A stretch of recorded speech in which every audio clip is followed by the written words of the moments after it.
Boa noite a todos, meus queridos amigos e irmãos. Vamos começar mais um Evangelho. Hoje vamos ler uma mensagem do livro Vinha de Luz, pelo Espírito Emmanuel, Filhos da Luz. Cada criatura dá sempre notícias da própria origem espiritual. Os atos, palavras e pensamentos constituem informações vivas da zona mental de que procedemos. Os filhos da inquietude costumam abafar quem os ouve em mantos escuros de aflição. Os rebentos da tristeza espalham o nevoeiro do desânimo. Os cultivadores da irritação fulminam o espírito da gentileza com os raios da cólera. Os portadores de interesses mesquinhos ensombram a estrada em que transitam, estabelecendo escuro clima nas mentes alheias. Os corações endurecidos geram nuvens de desconfiança por onde passam. Os afeiçoados, a calúnia e a maledicência distribuem venenosos quinhões de trevas com que improvisam grandes males e grandes crimes. Os cristãos, todavia, são filhos da luz, e a missão da luz é uniforme e insofismável. Beneficia a todos sem distinção. Não formula exigências para dar. Afasta sombras sem alarde. Espalha alegria e revelação crescentes. Semeia renovadas esperanças.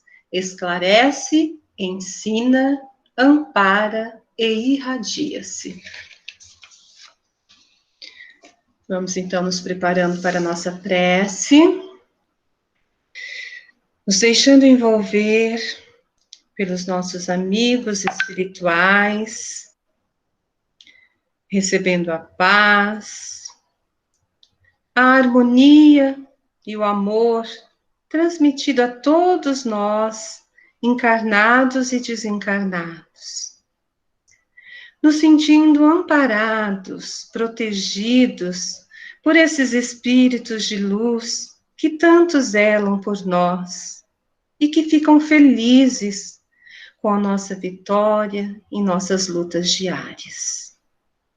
Auxilia-nos, Pai, a manter o equilíbrio, que possamos ter serenidade diante das dificuldades e que consigamos, Senhor, ser útil no trabalho do bem, procurando sempre servir em Seu nome. Pai amoroso, nos abençoe e nos ilumine, e se conosco, Senhor, hoje e sempre. A leitura de hoje do Evangelho será feita pela nossa irmã Lenir e depois a explanação pela nossa irmã Mari. Por favor, Lenir. Boa noite a todos. Vou ler um pequeno trecho do livro Evangelho segundo o Espiritismo. Pecado por pensamento e adultério. Ouviste que foi dito aos antigos: não adulterás. Eu, porém, vos digo que todo o que olhar para uma mulher cobiçando-a, já no seu coração adulterou com ela. Mateus, versículo 27 e 28. A palavra adultério não deve ser aqui entendida no sentido exclusivo de uma acepção própria, mas com sentido mais amplo. Jesus a empregou frequentemente por extensão para designar o mal, o pecado e todos os maus pensamentos, como, por exemplo, nessa passagem: porque se nesta geração adúltera e pecadora alguém se envergonhar de mim e de minhas palavras, também o Filho do Homem se envergonhará dele, quando vier na glória de seu Pai, acompanhado dos santos anjos. Marcos, capítulo 8, 38. A verdadeira pureza não está apenas nos atos, mas também no pensamento, pois aquele que tem o coração puro nem sequer pensa no mal. Foi isso que Jesus quis dizer, condenando o pecado mesmo em pensamento, porque ele é um sinal de impureza. Passa a palavra. Bom, boa noite a todos. Novamente, eu quero agradecer a oportunidade de estar aqui mais uma vez, né, trabalhando o Evangelho com vocês, e hoje trabalhar esse tema, né, pecado por pensamentos, adultério. Bom, Moisés traz nas suas leis, né, no decálogo recebido por ele, especificamente no 6º mandamento, a questão não adulterar, né, não cobiçar a mulher do próximo. Mas a palavra adultério, como foi falado agora há pouco, ela não deve ser entendida só no sentido de transgressão nos aspectos moral e legal da fidelidade conjugal, e sim para designar o mal, o erro, a inverdade e todas as formas, né, que podemos aí adulterar algo em nós. E quando Mateus nos fala assim, eu, porém, vos digo que todo aquele que houver olhado uma mulher com mau desejo por ela em seu coração cometeu adultério com ela, ele quer dizer que a verdadeira pureza não está apenas nos atos, mas também no pensamento, na intenção desse nosso pensamento em relação ao que desejamos realizar em relação ao outro. Nós sabemos que o pensamento, ele é um atributo responsável por todas as criações de nossas ideias. E Emmanuel nos diz, no livro Pensamento e Vida, que o pensamento, ele é o alicerce da vida. Vemos, então, que tudo começa onde? No pensamento. E é através do pensamento que nós construímos as asas do nosso espírito, a libertação do sofrimento. Ou é justamente através do pensamento, como já dizia Sócrates, que nós vamos construir a nossa prisão mental. Observemos, então, pessoal, que somos escravos das nossas criações mentais. Só que não é somente o pensamento uma das grandes forças. A outra grande força é o sentimento. Porque se o pensamento cria, conforme Joana traz, né, no livro Vida, Desafios e Soluções, é justamente o sentimento que vai dar a tonalidade e a intensidade a esse pensamento. Se pensamos em uma pessoa que nós não temos, assim, não tem para a gente um grande significado, estamos apenas pensando na pessoa. Mas se a pessoa é aquela que nós amamos, o pensamento é bem diferente, né? E se é uma pessoa, então, que nós estamos indispostos e ainda não sabemos perdoar, estamos até mesmo odiando, a tonalidade desse pensamento ela é nefasta, ela é mais pesada e ela é muito mais densa. Isso ocorre porque é o nosso sentimento que está dando, né, essa tonalidade ao nosso pensamento. Então, o pensamento, ele vai analisar a lógica daquilo que estamos observando. O sentimento vai dizer gosto, não gosto, concordo ou não concordo, né? Então, nós vemos que a estrutura mental, né, é na estrutura mental que nasce, que nós vamos criar as energias do nosso pensamento. O sentimento é o que vai dar todo esse brilho às nossas ideias, ou pode também não dar brilho algum, né? Porque o sentimento, ele está ligado à nossa matéria mental, que cada um de nós temos, e que cada um de nós vai construir pelo nosso campo mental e pelo nosso campo vibratório. Então, a gente vê que o pensamento, ele é criador, né? E este capítulo, né, é sobre os bem-aventurados, os que têm um coração puro. E o que é ter um coração puro? É um coração limpo, né? Então, um coração puro é um coração limpo. É um coração sem manchas, de mágoas, de tristezas, tristezas doentias, como o ódio, o rancor. Quando Jesus nos fala do coração puro, é porque no coração, ele é o símbolo do nosso vaso, né? Dos nossos sentimentos, né? Mas a pureza Ela está no pensamento, né, com nossos sentimentos elevados. E esse esforço que nós devemos fazer para purificar esses sentimentos, né, purificando assim nossos pensamentos, isso é feito ao longo de muitas encarnações, né? A gente vai melhorando, né, vai transformando isso ao longo do nosso caminho evolutivo, né? Para que nós possamos aí alcançar o nosso aperfeiçoamento espiritual. Muitas vezes o nosso pensamento ele é imantado de intenções doentias, né, de interesses materiais, muitas vezes interesses que nos arrastam para grandes dificuldades. Então nós precisamos observar que quanto mais limpo for o pensamento, quanto mais claro forem os nossos sentimentos, mais nós vamos emitir e refletir luz. Por isso que a palavra adultério não deve ser entendida somente para o ato de transgressão, mas também da intenção, né, de como estamos dando força, né, a esse pensamento. É preciso entender também que à medida que nós vamos evoluindo, nós vamos avançando, né, e nós podemos usar nosso livre-arbítrio e decidirmos se nós queremos mudar ou não, né, se nós queremos transformar ou não os nossos pensamentos e os nossos sentimentos, certo? Só que muitas vezes, esse mesmo livre-arbítrio, que pode nos fazer mudar, né, nos fazer rumar para uma outra direção, ele tem manchado nossas ações e muitas vezes nos conduzido a escolhas errôneas devido justamente à impureza desses nossos pensamentos. E a nossa volta é bastante natural e é óbvio que gravite, né, espíritos com semelhanças fluídicas às nossas. Assim, em razão da má compreensão ou do mau entendimento do nosso livre-arbítrio, nós vamos estabelecendo também vínculos, né, outras sintonias com outros espíritos, em decorrência dessa afinidade, né, por eles, né, afinidade em decorrência do nosso pensamento, do nosso padrão vibratório, né, do nosso campo mental criado pelo nosso pensamento. Tá? E será da competência de cada um de nós sair desse processo, sendo necessário para isso uma asepsia, né, desse nosso pensamento.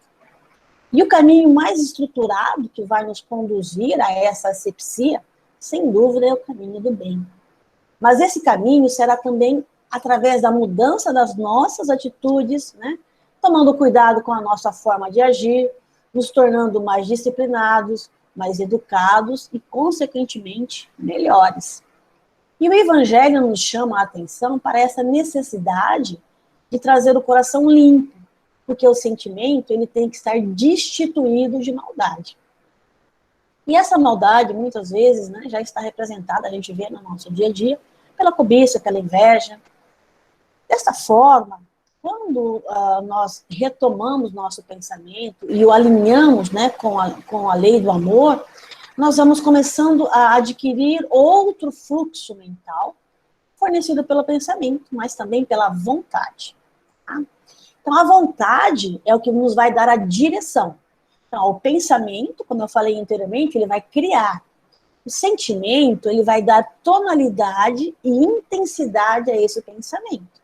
Mas é a vontade. É através da vontade que há um melhor orquestramento mental. Nós precisamos ter vontade de mudar, né, esse nosso padrão vibratório, esse nosso padrão mental. Então, a vontade é que vai nos dar forças para suportar as provas de uma encarnação, de suportar a dúvida, de suportar as contrariedades.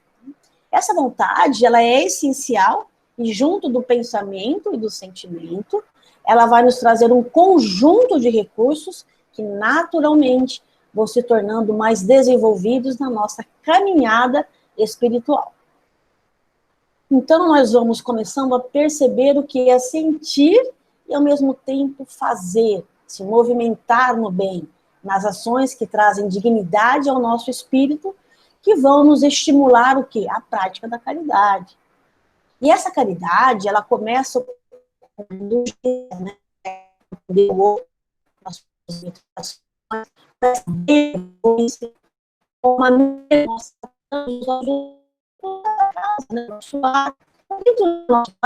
conviver, é relacionar, é trocar e fazer essa mutação de energias que nós tanto necessitamos. Por isso que é importante a gente procurar se ajustar cada dia, cada vez mais com os princípios que o Evangelho nos oferece, né? E os princípios que a doutrina espírita nos oferece. Nós precisamos sempre refletir que nós estamos aqui por um período planejado para que nós possamos reeducar nossos pensamentos e renovar nossos sentimentos, né? Então, nós reencarnamos para reeducar esses pensamentos e renovar esses sentimentos, né? Trazermos sentimentos diferentes, né? Que vão poder aí dar brilho, né? Ao nosso padrão vibratório, nas nossas energias. Nós estamos aqui para dar avanço à vontade. Nós estamos reencarnados para que a gente possa caminhar de acordo com a lei do progresso e com a lei da evolução. À medida que a alma vai desenvolvendo, né, ela vai ficando comprometida com o caminho do bem e vai avançando nessa vida espiritual. Além disso, né, a nossa alma à medida que a nossa alma vai avançando, ela se esclarece, ela esclarece a outras pessoas, ela ajuda, né, no conjunto familiar, ela vai se libertando de todas aquelas mazelas, né, daquelas falhas morais que tanto nos atormentam, né, ou nos atormentou em outras e na atual existência. Então, todo mau pensamento, ele é uma consequência das imperfeições que estão em nós. Essas imperfeições, elas estão registradas no nosso campo mental e na nossa memória. Kardec nos diz que todo mau pensamento é o resultado da imperfeição da alma, mas de acordo com o desejo que tiver de se melhorar, esse mau pensamento se torna para ela um motivo de progresso, porque o repele com energia.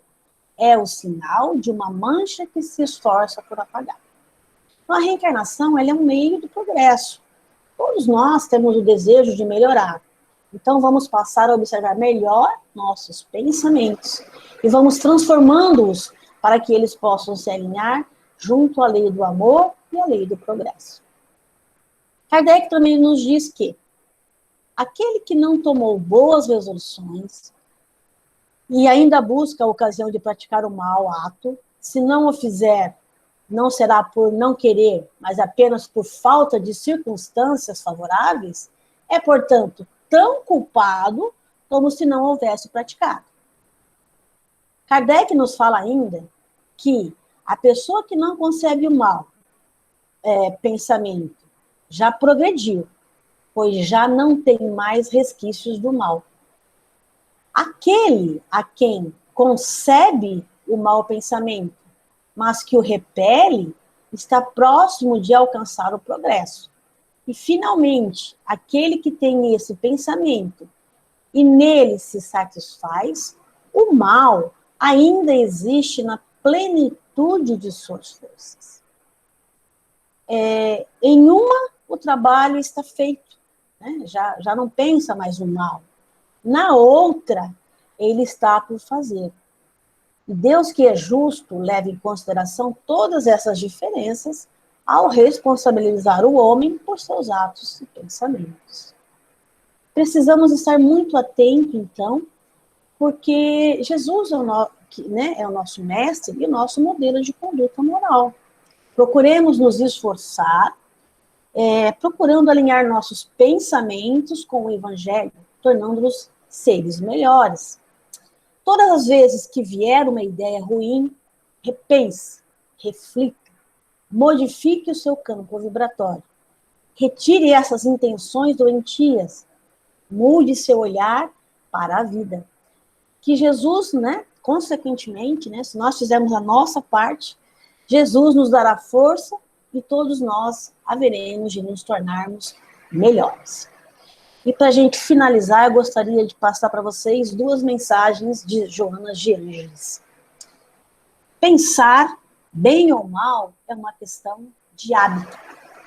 Toda vez que ocorrer um pensamento servil, doentio, perverso, malicioso, injusto, de imediato substituí-lo por um digno, saudável, amoroso, confiante, justo, sustentando-o com a onda de radiação do desejo de que assim seja realizado.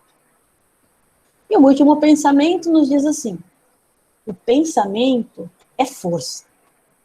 Tudo pode ser alterado sob a ação do pensamento. Vibração que sintoniza com ondas equivalentes, o teu pensamento é o gerador das tuas ações. E estas, as moduladoras da tua vida. Era isso que eu tinha para falar para vocês hoje, e obrigado a todos pela atenção. Obrigada, Mari, por nos trazer tantos ensinamentos e que consigamos, né, vigiar os nossos pensamentos. Eu convido agora o nosso irmão Ulício para poder fazer a prece de encerramento.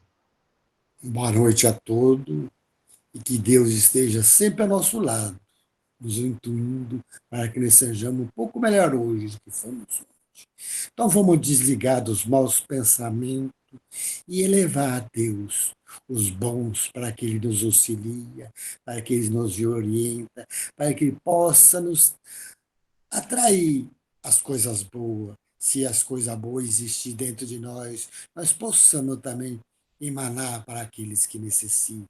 Mestre, auxilia todos aqueles que precisam da sua ajuda, principalmente os nossos irmãos que estão doentes nos hospitais, nossos trabalhadores na área da saúde, que eles possam estar de bem, pois a saúde deles é a nosso favor.